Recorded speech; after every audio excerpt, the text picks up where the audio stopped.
కళ్ళకు best friend వినుకొండలో the number 1 opticals Sriranga opticals RTC bus stand ఎదురుగా Jeevalayam complex Vinukonda. Eye checkup కోసం ఇప్పుడే శ్రీరంగ ఆప్టికల్స్ ని సంప్రదించండి.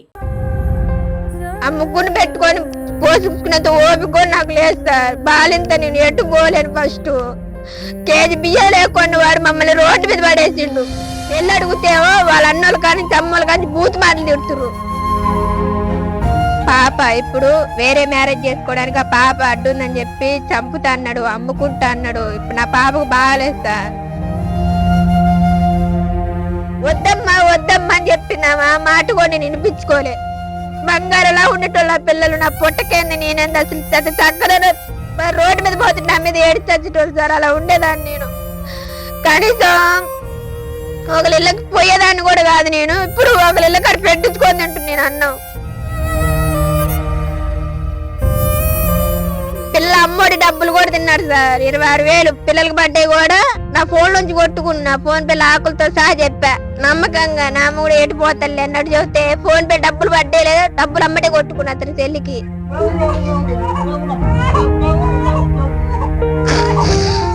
నన్ను రోడ్డు మీద పడేసారు సార్ వాళ్ళు. ఫస్ట్ ఫ్యామిలీ మొత్తం నా డబ్బులు మొత్తం నేనే నన్ను రోడ్డు మీద పెట్టారు ఫస్ట్.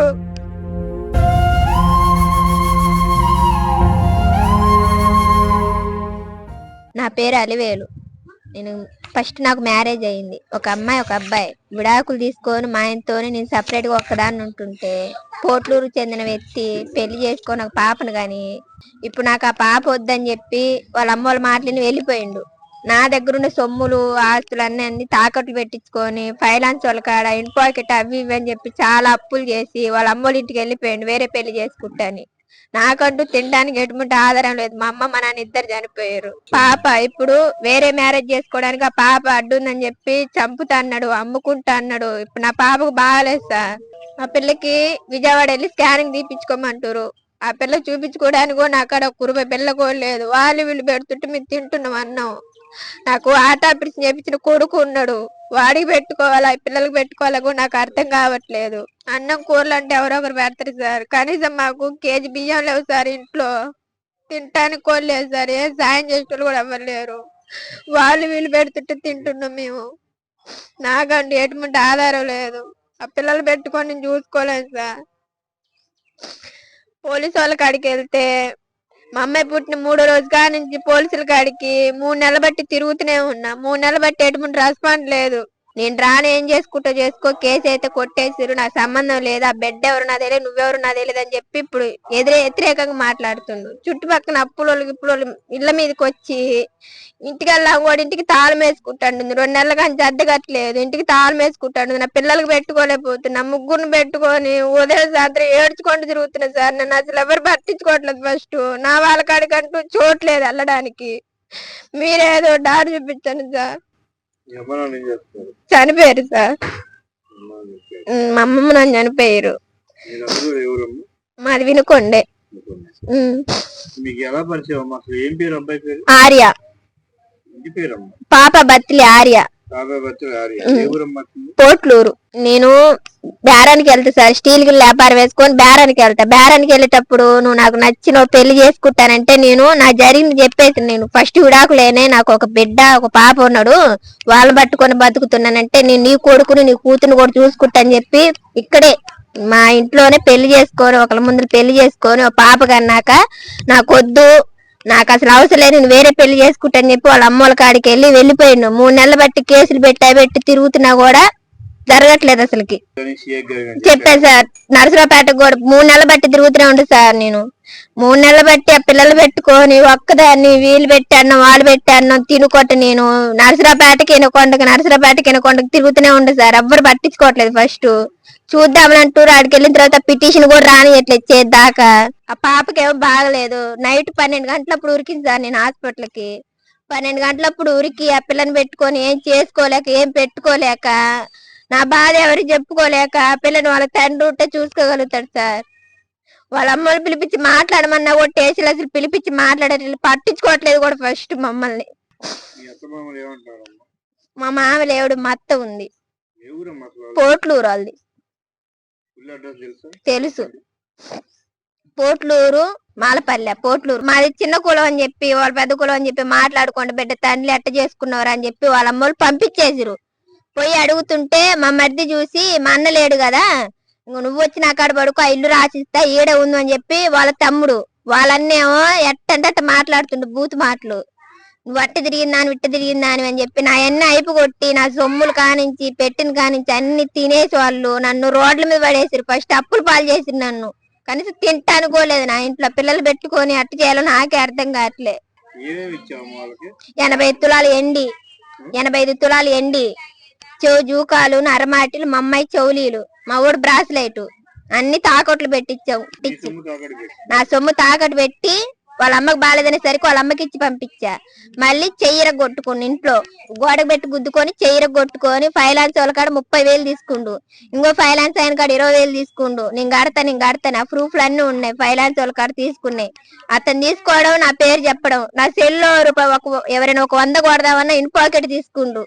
ఇన్ పాకెట్ లో 15,000 కట్టాలి. ఇన్ పాకెట్ లో అసలు నేను తినేదాన్ని ఉండేదాన్ని, వాళ్ళు వీళ్ళు పెడుతుంటే తినేదాన్ని. నేను నా సొమ్ము తిని నా పిల్లలకి ఆగం చేసిండు. ఫస్ట్ నా పిల్లలు రోడ్ల మీద పడేసిండు. ఆ ముగ్గురు పెట్టుకొని పోసుకున్నంత ఓపిక కూడా నాకు లేదు సార్. బాలింత నేను ఎటు పోలేను. ఫస్ట్ కేజీ బియ్యం లేకుండా వాడు మమ్మల్ని రోడ్డు మీద పడేసిండు. వెళ్ళి అడుగుతేవో వాళ్ళ అన్నోళ్ళు కానీ అమ్మోళ్ళు కానీ బూత్ మాటలు తిడుతురు. ఆడబండుకొని తెచ్చుకొని నా పిల్లలు అసలుకి ఎంత బాగా బతికించుకునేదాన్ని నేను. ఆ చిన్న పిల్లని చూసుకోవాలా, ఆ పిల్లలని చూసుకోవాలి, నాకు ఎటు అర్థం కావట్లేదు సార్. నడి రోడ్డు మీద వదిలేసి నన్నోడు పెళ్లి చేసుకొని పిల్లలు గాని ఆ పిల్ల పుట్టాక పిల్లలు చంపుకుంటా నేను అమ్ముకుంటానంటుండు. వాళ్ళకి ఇచ్చేస్తే అమ్ముకుంటారంట.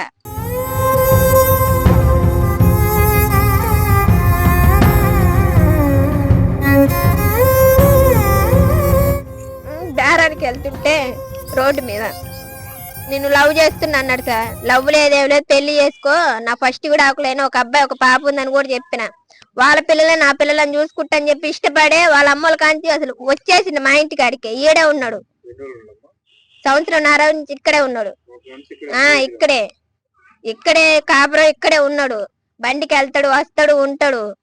ఇప్పుడు పాప పుట్టిన కానించి నేను వేరే పెళ్లి చేసుకుంటూ, నువ్వు పెళ్లి చేసుకుని పిల్లలు కన్నావుగా, నేను కూడా పెళ్లి చేసుకోవాలి, ఆ పాప నాకు వద్దు, అమ్ముకుంటా, నేను అసలు నాకు అవసరం లేదని చెప్పి వెళ్ళిపోయిండు.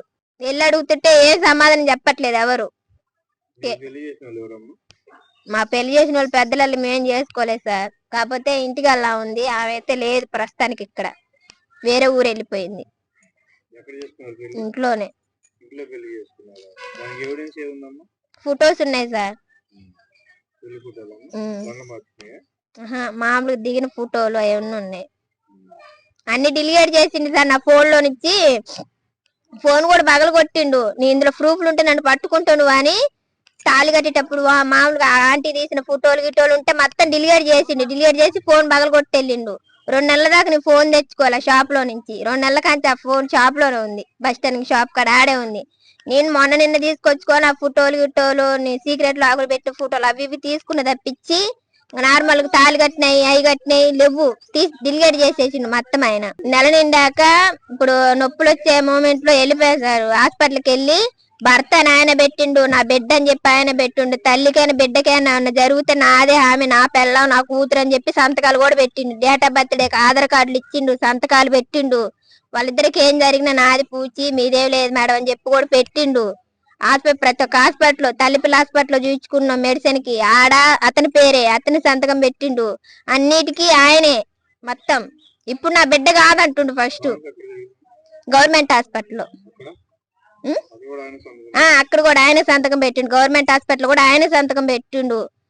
నా బిడ్డ అని చెప్పి దించుకున్న ఫొటోస్ ఉన్నాయి. పట్టుకొని ఫోటోలు దిగుతారు కదా, ఫొటోస్ కూడా హాస్పిటల్లో ఉన్నాయి. దిగిన ఫోటోలు అన్ని ఉన్నాయి. అతని బిడ్డను పట్టుకొని గుడ్డ కట్ చేసేటప్పుడు ఆ ఫొటోస్ కూడా ఉన్నాయి, సంతకాలు ఉన్నాయి, ఆధార్ కార్డులు ఉన్నాయి వాళ్ళ కాడే. నార్మల్ కాన్పే డెలివరీ అయ్యా. 5వ రోజు ఇక్కడ, 3వ రోజు ఇంటికి పంపించారు. 5 రోజులు ఉన్నాడు. 5 రోజులు స్నానం చేశాక వెళ్ళిపోయాడు. వెళ్ళిపోవడం ఇంకా రాలేదు ఆయన. వాళ్ళ అమ్మోళ్ళు చూసి నీ కూతురు పుట్టంగా ముడిచిపోతున్నావు, నువ్వు ఇంటికి వస్తావు రావని చెప్పి పిలిపిస్తే ఇంటికి వెళ్ళి వస్తాలని చెప్పి పోయిండు. బట్టలు గిట్లు అన్ని ఏడే ఉన్నాయి, ఆయన మా ఇంట్లోనే ఉంటాయి. వెళ్ళిపోవడం ఇంకా రాలేదు ఆయన. ఆ ఊరు పెద్ద మనుషులు వాళ్ళు డబ్బులు ఇచ్చి మాట్లాడుకుంటున్నారు. పెళ్లి కాని అబ్బాయి నువ్వు వెట్ట పెళ్లి చేసుకుని చెప్పి మాట్లాడుతున్నారు. అతనికి నీ ఫస్ట్ చెప్పింది నా పెళ్లి అయింది, 2 పిల్లలు కూడా ఉండరని ఇష్టపడే వచ్చిండు. ఇక్కడ వాళ్ళందరికీ తెలుసు ఆయన ఇష్టపడే నా కాడ ఉన్నాడు. సంతకాలు కూడా ఉన్నాయి, వాళ్ళు పెద్ద మనుషులు పెట్టిన సంతకాలు. అయితే నువ్వు ఎప్పుడైతే పెళ్లి చేసుకున్నావో ఆ అబ్బాయి మా మాలోళ్ళ అబ్బాయి కాదు అని సంతకం, పెద్ద మనిషి పెట్టిన సంతకం ఉంది. వాళ్ళ అమ్మేమో నా కొడుకు కాదు, నా కొడుకు చచ్చిపోయిండు, ఇంకా నీ కాడే బతకని అని చెప్పి వాళ్ళ అమ్మ పెట్టిన సంతకాలు ఉన్నాయి. వాళ్ళ అన్నోళ్ళు పెట్టిరు నా తమ్ముడు కాదని. అతనేమో నా భార్యగా నేను చేసుకున్న కడుపుల బిడ్డ నాదే అని చెప్పి సంతకం పెట్టిండు శావలపురం స్టేషన్ లో. నేను ఫస్ట్ స్పందనలు పెట్టాను పారిపోయినప్పుడు, కడుపుతున్నప్పుడు 7 నెలల్లో స్పందనలు పెట్టగానే వాళ్ళు పిలిపించి మాట్లాడితే అమ్మాయిని పెళ్ళ ఉంచుకున్నావా పెళ్లి చేసుకున్నావా అని అడిగారు. నేను పెళ్లి చేసుకున్నా సార్, నా పెళ్ళం అని చెప్పి సంతకాలు ఉన్నాయి. ఆ పేపర్స్ కూడా నా కాడే ఉన్నాయి సార్, ఆ పేపర్లు కూడా నా కాడే ఉన్నాయి. వాళ్ళు సంతకాలు పెట్టిన వాళ్ళ అమ్మోళ్ళు వాళ్ళ అన్నోళ్ళు అతను నా పెళ్ళం నా వైఫ్ అని పెట్టి సంతకాలు కూడా ఉన్నాయి అక్కడ, పేపర్లు కూడా ఉన్నాయి. పెళ్ళని కాదు పెళ్ళే సంవత్సరంన్నర కానీ నా కాడే ఉండు. వాళ్ళ అమ్మోళ్ళ ఇంటికి కూడా పోలేదు. వాళ్ళ అమ్మోళ్ళు వదిలేసిరు అబ్బాయిని, పెళ్లి చేసుకున్నావు కానీ మాకు సంబంధంలో మా మాలోళ్ళ అబ్బాయి కాదని చెప్పి వదిలేసిండ్రు. వదిలేసి ఇంకా నా పెళ్ళమని చెప్పి ఇంకా నా కాడే ఉన్నాడు, చూసుకున్నాడు, పెట్టిండు. తీరా చూడంగానే బిడ్డ పుట్టాక నా బిడ్డ కాదు నేను ఇంకో పెళ్లి చేసుకోవాలి నువ్వు వద్దు అంటున్నాను. అన్ని కలిపి బానే 10 లక్షల దాకా అయి ఉండే. 80 తులాలు ఏంటి చేతి డబ్బులు కూడా పెట్టా చాలా. నేను బేరానికి వెళ్ళి వచ్చినాయి. నేను బేరానికి వెళ్తే నెలకి 20,000 25,000 30,000 సంపాదించుకుంటా స్టీల్ గిన్నెల మీద. ఎంటికల బేరం పోతా నేను. ఎంటికలు అంటే సుమారుగానే వస్తాయి, వాటి మీద సంపాదించుకున్న డబ్బులు మొత్తం మా అమ్మకు బాగాలేదు, వాళ్ళకి బాగాలేదు, వీళ్ళకి బాగాలేదు అని చెప్పి తీసుకెళ్తాడు. మా అమ్మకి అవి పెట్టాలి, మా అమ్మకి ఇవి పెట్టాలి అని కొట్టా నన్ను పొత్తిగా అప్పులు పాలు చేసిండు. నా దగ్గర ఉండే సొమ్ములు మొత్తం తిని నన్ను రోడ్డు మీద పడేసిండు. ఫస్ట్ అప్పులు, చుట్టుపక్కల చేసి ఇంటికల్లా కాడ చేసి అప్పు. కనీసం తినటానికి లేవు. ఇప్పుడు మా ఇంట్లో కేజీ బియ్యం కూడా లేవు. ఎవరో ఒకరు అన్నం పెడితే సాయంత్రానికి తిని ఉంటాం. చూడండి సార్, మా ఇంట్లోకి వెళ్ళి కేజీ వాళ్ళ పిన్న వాళ్ళు వీళ్ళు మాకు కూరలు అన్నాలు పంపిస్తారు మా ఇంటికి. వాళ్ళైతే నిజంగా వద్దమ్మా అని చెప్పినామా మాట కూడా నేను వినిపించుకోలే. బంగారులా ఉండేటోళ్ళ పిల్లలు నా పొట్టకేంది, నేనేంది అసలు చక్కగా రోడ్డు మీద పోతుంటే నా మీద ఏడి చచ్చేటోళ్ళు సార్. అలా ఉండేదాన్ని నేను. కనీసం ఒకళ్ళ ఇళ్ళకి పోయేదాన్ని కూడా కాదు నేను. ఇప్పుడు ఒకళ్ళ ఇళ్ళ కాడ పెట్టించుకొని తింటున్నాను నేను అన్నం. ఆమె 12 గంటలకు మా పిల్లలు ఏడుచుంటే పెన్న పనికి పోయి అన్నం పెట్టేది. అడుగు కూర్చున్నావా వాళ్ళ అడుగు నేను అట్టుండేదాన్ను. నన్ను రోడ్డు మీద పడేసారు సార్ వాళ్ళు. ఫస్ట్ ఫ్యామిలీ మొత్తం నా డబ్బులు మొత్తం నేనే నన్ను రోడ్డు మీద పెట్టారు ఫస్ట్. ఇప్పుడు వాళ్ళందరూ చదువుతున్నా కూడా నేను వినిపించుకోవాలి, వద్దమ్మా వాడు వదిలేస్తాడమ్మా, చేసుకున్న మాట కూడా వదిలేస్తాడమ్మా అని. ఆ పిన్న అయితే అంత బతులారు చెప్తున్నాడు బాబు. ఎవరి మాట వినిపించుకోకుండా చేతులారు చేసుకుని సార్ నేను. పిల్లల అమ్మోడి డబ్బులు కూడా తిన్నాడు సార్, 26,000 పిల్లలకి బర్త్డే కూడా నా ఫోన్ నుంచి కొట్టుకున్నా. ఫోన్ పే ఆకులతో సహా చెప్పా నమ్మకంగా, నా అమ్మ కూడా ఎటుపోతాలే అన్నట్టు చెప్తే ఫోన్ పే డబ్బులు బర్త్డే లేదు, డబ్బులు అమ్మటే కొట్టుకున్నా అతని చెల్లికి. ఫోన్ పే డబ్బులు తిన్నాడు. ఫోన్ పేలో వాళ్ళు వీళ్ళు కొట్టిన డబ్బులు అప్పులకి పెట్టి సార్ నేను సంపాదించుకున్న డబ్బులు సార్ అవి. పిల్లల చీరల కంచి వాడికి నెల మా అబ్బాయికి హాస్పిటల్కి వెళ్ళాలి, ఆ డబ్బులు కూడా తిన్నారు సార్. పిల్లలకు పెట్టే డబ్బులు కూడా తిన్నాడు. మా వాళ్ళకాడ దాచి పెట్టుకున్న డబ్బులతో సహా తీసుకొచ్చి ఇచ్చింది నేను. మా మేనత్త కాడ దాచి పెట్టుకున్న డబ్బులతో సహా తీసుకొచ్చి పెట్టింది నేను. స్థలం కాగితాలు కూడా పెట్టింది నేను. అన్ని తీసి కూడేసి వాళ్ళ అమ్మ బాలేదని సరికి 80 తులాలు ఎండి పెట్టా. అయ్యో మా అన్న పెళ్లి అనేసరికి చౌకమ్మలు పెట్టింది నేను. అరమాటిలు చౌకమ్మలు మా పిల్లకు పెట్టినాయి మా మేనమావలని. మా అన్నోళ్ళు కుట్టించిన చౌలీలు కూడా పెట్టా నేను. వాడిని ఎత్తిన కొట్టిన మొత్తం వాయి పెట్టాలి ఈ పెట్టాలి. మా అమ్మ బాలేదు మా అన్న బాలేదు అనేది అబద్ధాలు చెప్పి తిన్నారు సార్ నా కాడ. ఆయన కడుపుతో నేను ప్రెగ్నెన్సీతో ఉన్నప్పుడు వద్దని చెప్పిన, వద్దులే నాకు 2 ఉండరుగా వాళ్ళే చాలేనంటే ఆహా నాకు అంటూ ఒక ఉండాలి ఒక బిడ్డ అని చెప్పి ఉంచిండు. ఇప్పుడు బిడ్డ పుట్టిన తర్వాత ఎందుకు వద్దు నాకు అర్థం కావట్లే. బిడ్డ పుట్టాక నాకు వద్దు, ఇప్పుడు బిడ్డ వద్దు నువ్వు వద్దు నేను వేరే పెళ్లి చేసుకోవాలంటుండు. ఎందుకంటే నా కాడుండే డబ్బులు అయిపోయినాయి, అప్పులు చేసిండు, ఊర్చుకు నాకిండు, నన్ను వాడుకుంటూ ఊర్చుకు నాకిండు, బిడ్డను కన్నాడు. ఆయన తృప్తి ఆనందం అయిపోయింది. ఇప్పుడు వేరే దాని జీవితం నాశనం చేయాలనుకుంటుండు. గొడవ బిడ్డను కన్న తర్వాత ఆకు ఆకులు ఇస్తాడు, ఇంకో దాన్ని అట్లా వాడుకుంటూ పోతారు సార్ వాళ్ళు. ఎటు సాయం చేసేటోళ్ళు కూడా లేరు నాకు. అన్నోళ్ళ కాడికి వెళ్దాం, అమ్మల కాడికి మా అమ్మ కోలేదు నాకు.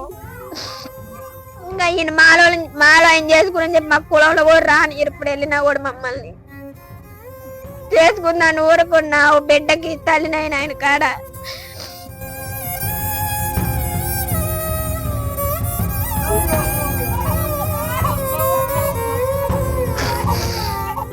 ఖచ్చితంగా సార్ మాకెళ్ళి న్యాయం జరగకపోతే పిల్లతో సార్ మేము ఏదో ఒకటి చేసుకుంటాం సార్. నలుగురిలో తల ఎత్తుకోలేను ఫస్ట్ నేను ఆ పిల్లని పెట్టుకొని వాడికి పుట్టింది ఆడికి పుట్టిందంటే.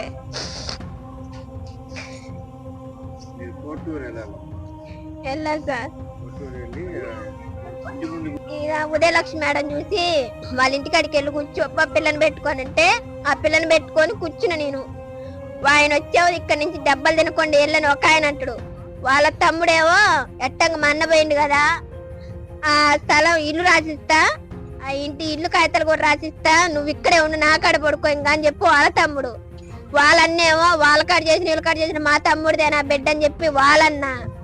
ఇక నాకు పోలీస్ స్టేషన్ లో న్యాయం జరగదని చెప్పి నా 3 పిల్లలు పెట్టుకొని రైలు గేట్ మీద పడుకొని చచ్చిపోవడానికి వెళ్ళినప్పుడు సుమన్ టీవీ వాళ్ళు మీ సాయం చేస్తావులేమ్మని చెప్పి లాస్ట్ మూమెంట్ లో ఫోన్ చేసి మేము ఉన్నామమ్మా నీకు న్యాయం జరిగిద్దని చెప్పి చెబితే ఆ ఒక్క బాటికి వాళ్ళ మీద నమ్మకంతో నా పిల్లలు తీసుకుని నేను ఇక్కడికి వచ్చేసింది. నేను ఏదైనా వాళ్ళు తీసుకొని వాళ్ళే న్యాయం చేస్తారని చెప్పి నా పిల్లలు పెట్టుకొని వచ్చింది. ఏదైనా వాళ్ళే నాకు న్యాయం జరిపించాలి. ఎందుకు కానీ పోయి చేసుకొని వచ్చారు. వాడే మనకు బాగా వాడుకున్నాడు పిల్లలు పంపేసింది. ఇప్పుడు ఆ పిల్లలకు మరి అన్నం వేశారు ఇరుగు పొరుగు కాబట్టి కొద్దిగా ముద్ద రాకుండా ఇంట్లో ఏం లేవు పాపం. అది అల్లాడుకుంది అందరూ పచ్చపత్ర చేసుకుని నెలకొన్నది. ఎవరు పెడతారు ఆ అమ్మాయి పాపం? అది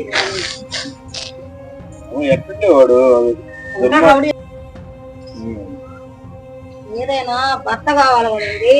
ఈ పయ్యోలు వాడుకుంటారు కానీ ఎప్పుడో చెప్తాను మనకు వద్దమ్మని చెప్పి నా మాట వెళ్ళాలి. ఇప్పుడు ఆ అమ్మాయి గుంట్లోనే పడుతుంది.